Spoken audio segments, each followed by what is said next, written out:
In this video, I'll show you how to add USDT to Phantom Wallet.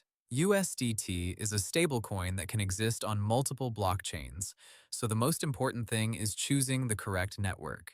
Your USDT may be on Solana, Ethereum, Polygon, Base, or another supported network. Phantom must be showing the same version of USDT that you actually received.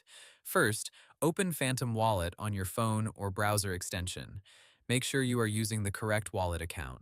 From the main wallet screen, look through your token list. If USDT is already visible, you do not need to add it again.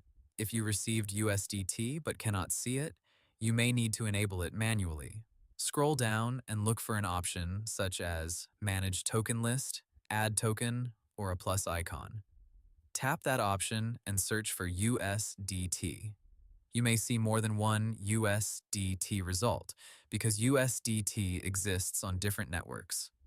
Choose the version that matches where your funds were sent.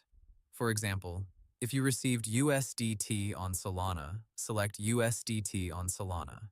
If you received USDT on Ethereum, choose the Ethereum version. If you cannot find the correct version by searching, you can add USDT using its contract address. Copy the official USDT token address for the exact network you need from a trusted source, such as a verified blockchain explorer or official token information page.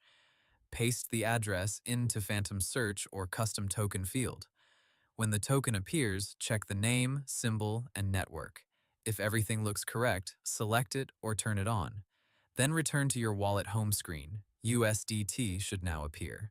If it still does not show, refresh Phantom or confirm the transaction on a blockchain explorer. Hope the tutorial was helpful. Subscribe to my channel and see you in the next video.